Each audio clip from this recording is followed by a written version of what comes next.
Hi everyone, Dennis Foley from Acoustic Fields. We're going to continue our look and critique at these setups. First setup in 20 years. Okay, so right away we can see speakers too close to the front wall, too close to the side walls. My gosh, we got a chair. It looks like kind of in front of the side left channel speaker. That's a no-no. Big piece of plastic between the system with horns. Yikes. That's going to even be worse. Gear below the drivers, the mid-range driver, so that's good. Big coffee table in the middle, not so good. So this is more a setup just for, watching the screen. This room has more emphasis on video than it does on, and that's fine if that's what you're after, but just keep in mind that we critique these rooms with the ultimate goal of resolution, because that's our mission statement as a company. Because once you hear what's possible, you won't accept any of this. And people think, that's kind of, braggart, it's kind of elitism, and it's not. Our goals are always the same, to hear as much of the music as we can. Unfortunately, just setting up speakers anywhere in the room won't help you get that.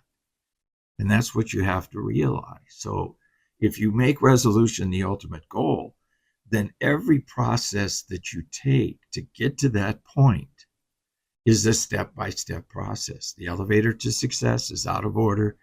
You have to take the stairs one step at a time. You have to keep the speakers away from the room boundary surfaces. 4 feet is going to be our number, minimum. Every room is going to be different. Don't have a lot of clutter in the room, okay?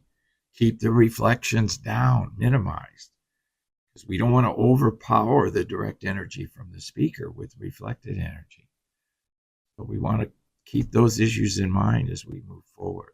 This one, let's look at the next one. It's called checking in. Oh, okay, here we go. Now we got something to work with. Good width. Speakers far from the front wall, although probably not far enough. If they moved them out a little farther, it would be way better. Good distance from the sidewalls. Treatment on the sidewalls. Treatment on the ceiling. One thing about treatment on the ceiling, if you have the benefit and the luxury, so to speak, of being able to do that, is that floor to ceiling dimension in most rooms in North America is the smallest.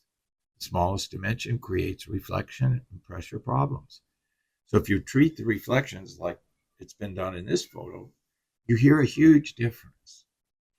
You have the ability to put diffusion in the room.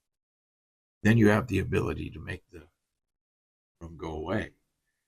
Well, I'm sorry, make that distance increase. Go away is a good way of saying it in layman's terms. But we had a studio in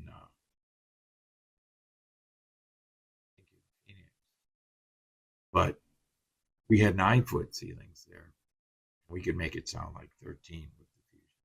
Diffusion's a really great tool, but absorption is okay too, because that 8-foot reflection is not something that we want.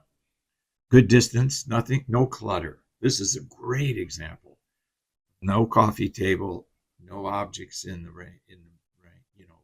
range of the speakers distribution. So this is a good setup all the way across the board compared to what we mostly see. Here comes the sun. Let's see what that. Okay, so glass everywhere. At least we got some curtains, I think, to minimize the reflection off the glass. Looks like good distance from the front wall. I can't really tell what's going on with the side walls, but you can see the speakers are angled in, so he's trying to minimize the reflections off the side wall. So hardwood floors. Let's put a throw rug there to minimize reflections. People would just treat themselves like sound and come out of the speaker. And if you're going to come out of the speaker and hit a wall, you're kind of going to get bruised. So we can consider the bruise as distortion.